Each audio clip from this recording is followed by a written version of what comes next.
As you just heard, my name is Ari, and for a very long time, and I mean a very long time, success felt impossible for somebody like me, right? So I was expelled from school. I've been fired from 5 jobs. And if I'm being honest with you, the early chapters of my life just looked a little bit bleak. It's just bleak, okay? So, in fact, when I was 3 years old, this was me. I love that because I actually put that photo up there so a whole room of people would be like, oh, how good is external validation? Right? But anyway, about the time that this photo was taken, I was kicked out of ballet for being too disruptive, right? Imagine kicking that face out. Then, by 10 years old, looking a bit more like a demon child and a bit less like an angelic child, you can see it in my eyes. But by 10 years old, I was in trouble all of the time. At school, I couldn't sit still. I would talk to anyone that would listen to me, which inevitably led to school reports that look something like this. So I won't bore you to tears reading all of them, but the first one says, if I could bottle Ari's enthusiasm and filter out the impatience and poor attitude, we'd have a real star. Unfortunately, that's not something I think I can do. Ouch, right? So inevitably, as you may have guessed, given the context of where we all are, that led to an ADHD assessment. And when I went to that ADHD assessment, unfortunately, the doctor shared 7 words that almost destroyed my life. And these 7 words led to abusive relationships, they led to homelessness, they led to those firings. And honestly, if it hadn't have gone the way it did with these 7 words, it would have been a very different experience for me. And those 7 words were this: Ari is too intelligent to have ADHD. We're all smart here, what are you talking about?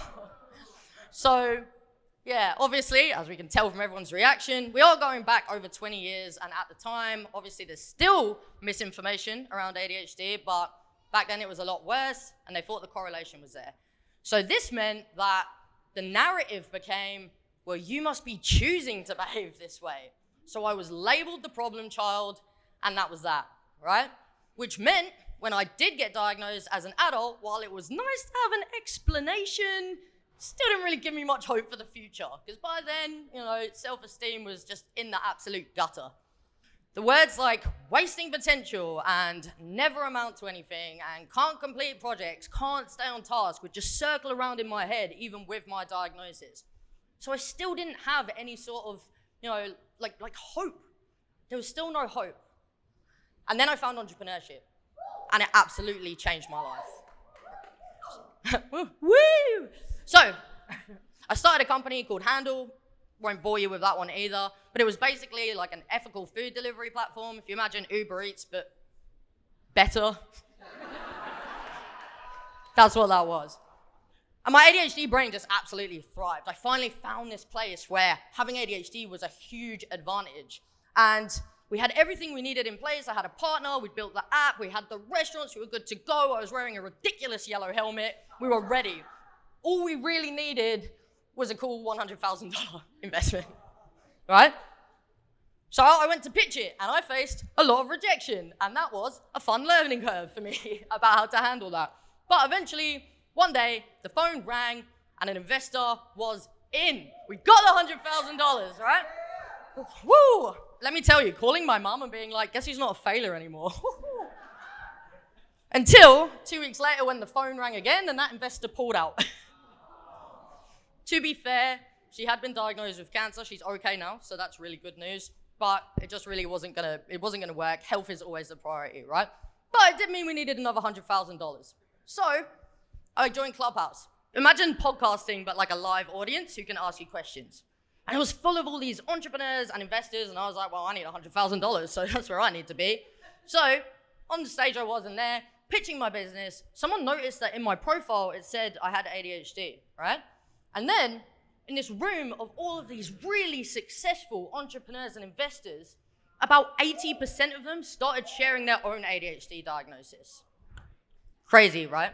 So up until this point, I thought it was just my ADHD brain that was thriving in this environment. As it turned out, it was a shitload of ADHD brains that were thriving in this environment.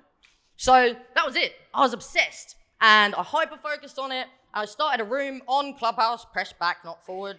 I started a room on Clubhouse, and every day for a year, I spoke to thousands of ADHD entrepreneurs from day one all the way up to multi-million dollars.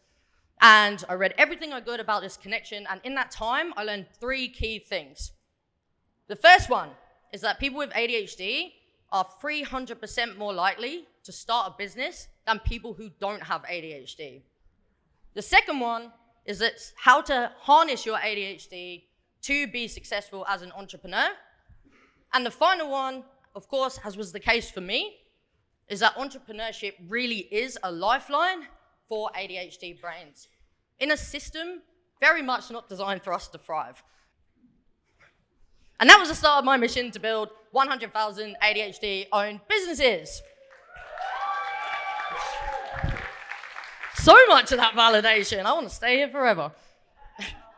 So now, fast forward, and I've got over 80,000 followers on Instagram. I'm invited to speak on stage all over the world with some really cool people, and so far I have built 350 businesses for people with ADHD.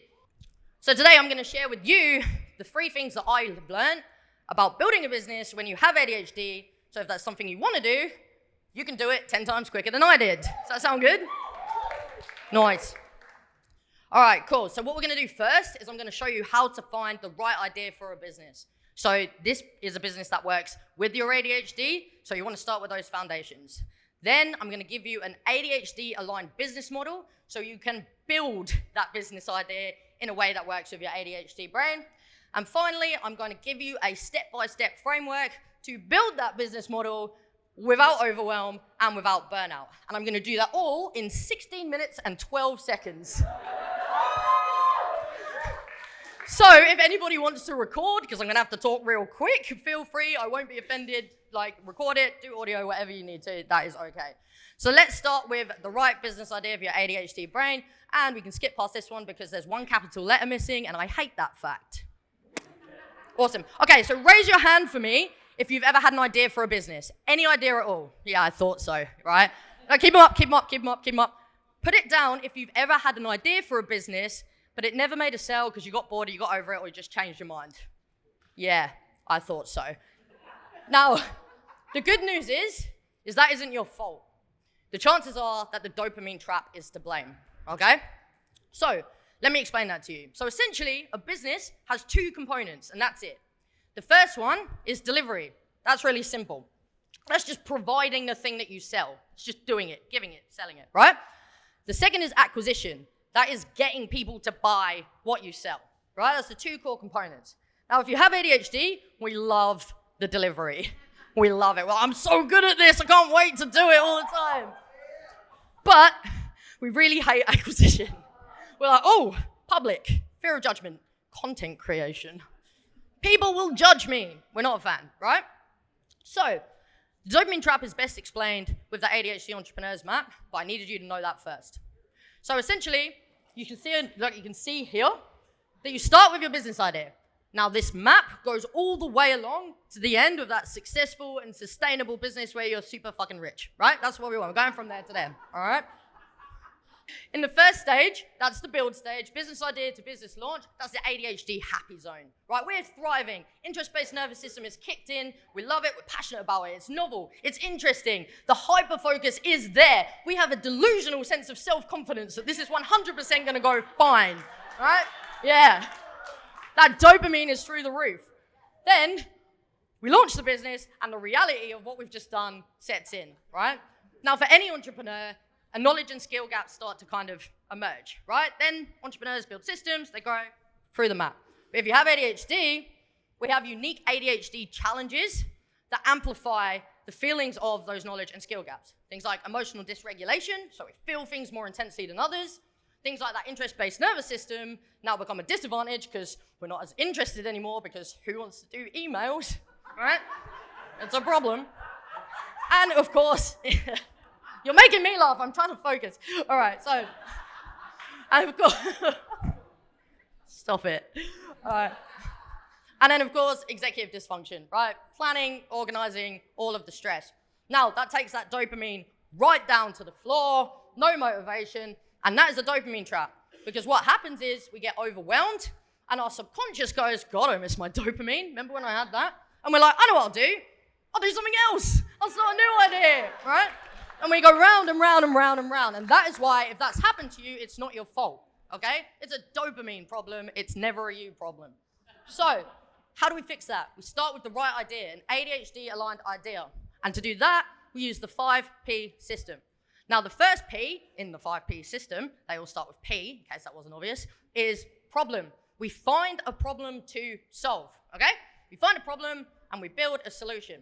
So, as an example, who uses Uber? Use Uber?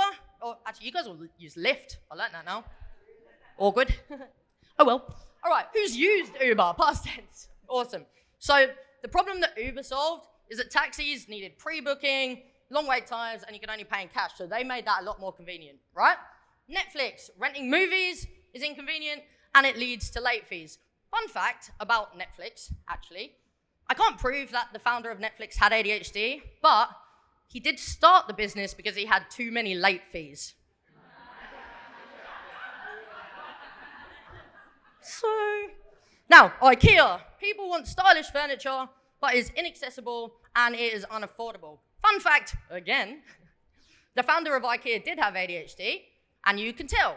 He's literally making you build the furniture yourself.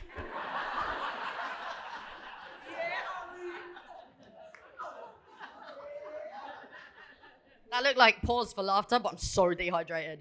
Okay, cool. So we've got your problem. You know the problem you're going to solve. Now, proficiency. Can you actually solve that problem? Do you have the knowledge and skills? Because with ADHD, we're like, yeah, I can definitely solve that problem. And I'm like, yeah, but can you right now, or you're going to have to go and get a bunch of additional skills? You want to solve a problem you are qualified to solve, okay? So use what you have to solve that problem. Then passion, right? Do not do drop shipping. You're not passionate about it, okay? No, I've heard it before. None of you are. I know you're not, all right? Passion. Do something that lights you up inside, that triggers that interest-based nervous system, something that is enjoyable for the days where running a business is not that enjoyable, right? Something that keeps that flame alive. Align it with the good motivators in your interest-based nervous system, right? So passion and challenge. Challenge is gonna happen, you're building a business, don't worry about it, it's inbuilt, right? But we wanna stay out of novelty and we wanna stay out of urgency, because urgency is gonna give you loads of stress, right? So passion and challenge. Next up, purpose. Again, align it with something you give a shit about, something you care about. Find something bigger than yourself, a mission, a why, a community, something to serve. So on those days where it is hard, it is bigger than you, and you want to make a difference, because we love that. Don't we love justice? Yeah. Right? And finally, profit. Weird thing about profit and building a business with ADHD, we kind of just forget that that's what it's for. You know what I mean? We're like, oh yeah, got to make some money. So make sure that that one's in there. And the way you do that is really hard. Really, really hard. It's really difficult. You have to just go ask people if they'll buy it. Hey, I have an idea. Would you pay for this? Simple, all right? So that's how you make sure that you have a business idea that will work for your ADHD brain. Now, 9 minutes to go. Okay, so let's talk about the ADHD-aligned business model. So there are two types of entrepreneurs, I've decided. One of them...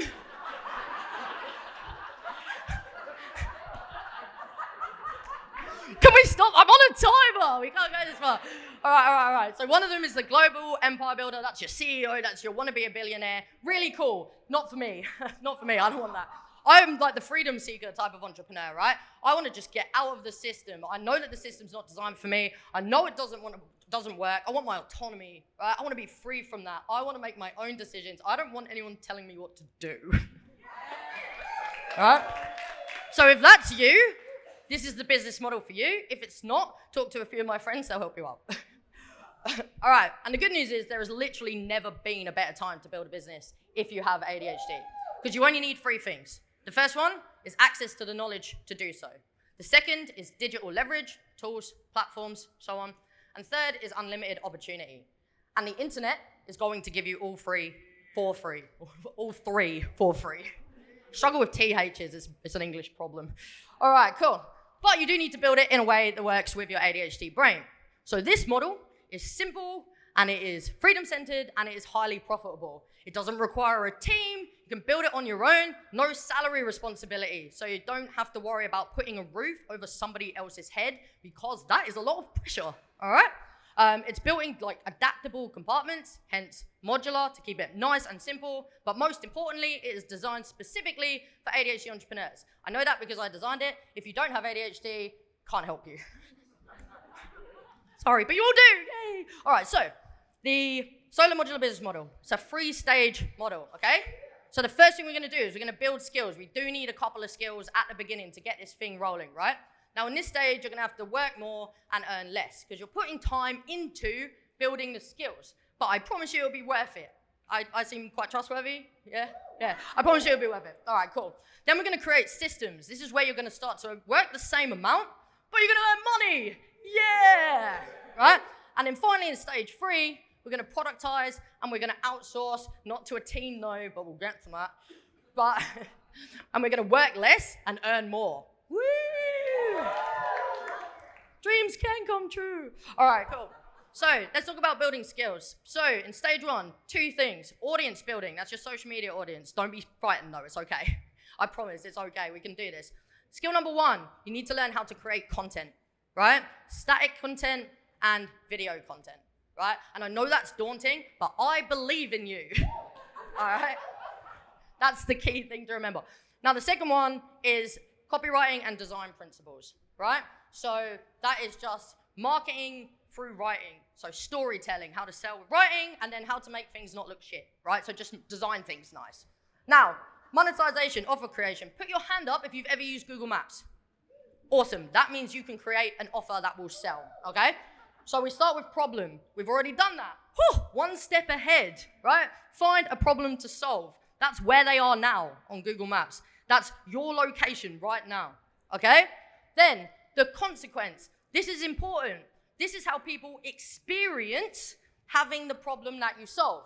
So let's say you have the flu, okay? Like you have a cold. You are sick as a dog. Do you say that in America? Don't answer, we don't have time. All right, so you're sick as a dog. If you just had the flu, but you didn't have any symptoms, the flu wouldn't bother you. Does that make sense? So the consequence of the problem is what is important because it is how people understand the problem that you solve, okay? Now, the solution, this is what you build to solve the problem. That's the map. That takes them from where they are now to where they want to be, all right? Awesome. Now, I suggest you do this high ticket. So you make something so good that you can sell it for $2,500. You get only 500 followers. 1% of them buy from you, and you make $10,000. What? Oh, that was crazy when it happened to me, I'll tell you that for free. All right, cool. Then you have the result. So that's where they want to be, okay? So that is the change that they experience from your solution that you just made $10,000 off, right? And finally, the expectation. And that is how they know when that result has been achieved. People love to measure stuff. They're like, yeah, you said it, but prove it. I'm like, okay, well, I'll try my best. So, stage 2, creating systems, right? So we've got this offer, we've made our first few sales. Now we want to reduce our workload. So how do we do this? We document the process, sounds boring, don't worry, I've made it easy. And we then use digital leverage. 4-step framework, systemization. 1, identify your repetitive tasks. 2, break those tasks into steps. 3, outsource those steps to tools and platforms. And 4, document the process so that you can just read it off one by one, right? Then we move into productize and outsource. Don't want you to worry about this too much yet, but it's important to know. Here, you're gonna turn the offer that you created into something that doesn't involve you. Then you're gonna sell it, then you don't have to do anything, and then you make some money, right? And then you're gonna outsource the rest of those tasks from your systems to freelancers. So you're not responsible for their salary, but you do still pay them, right? Cool, we love that. Now, 3 minutes to go. That's not a lot of time. Now, how do we build your business without burnout? So this is actually one of the biggest challenges for ADHD entrepreneurs, and that is overwhelm. Fortunately, overwhelm has a formula. Overwhelm happens when you have low clarity and you have high demand, okay? Low clarity, you don't know what to do when or how to do it. High demand, a big need for your time, your skills, and your energy. So, to get rid of overwhelm, we reverse engineer it, okay? High clarity, we know what to do when and how to do it. Low demand, we reduce the need for your time and your energy and attention, right? And we do that with systems. So, these are the core components. So your offers, all right, that's what you sell. You know that now, you've got it. Your audience, that's how people discover what you sell. Lead generation, that's how you sell what you sell. Sales, that's actually selling what you sell. Don't worry, I'm going to make this much easier to keep up with on the next slide. Retainment, you increase the value of someone you've already sold to. And systems are just processes to streamline all of the above. So to get that high clarity and low demand, take a photo of the next slide. You don't need this one. So to get that high clarity and low demand, you take the core components of your business, which I just gave you, and you put them in the energy management framework. This is a 5-step framework that will stop you being overwhelmed when you build your business, okay? That is create, prove, improve, process, and remove, right? So what happens here? What? Guys, we're on a timer. Stressing me out. You actually don't need this one. You can download it on the next slide, so you're okay. So, the way this works, so we look at offer, right? And we look at create. Now, we've just created your offer, right? So, yes or no to each question. Do you have an offer to sell? Yes. Bang, we're on prove, right? Then we go to the next one. That's audience. So, we stay in create, right? I'm saying this because I don't have enough time to make a video for the download. So, we go and create. Do you have 500 followers on a social media platform? Right now, the answer is probably no. But all of your energy now is going to go into just that one step until it's done. No overwhelm. Done. Bang. Into prove. Okay? Then lead gen. And we go on and on and on until you're a millionaire. Okay? That's what we're going to do. That's what we're going to do. All right? So if you do want that, just scan that QR code right there. I've also included a 6-figure checklist for you. Do it quickly. We have 26 seconds and I have one more slide. So if you want it, scan it. So with my last 4 seconds, I am going to say to you, if you remember nothing else from this talk, apart from the fact that I was very stylish, very funny, and completely charming, I really do want you to remember that even though the world isn't designed for the ADHD mind is designed to change the world. Thank you.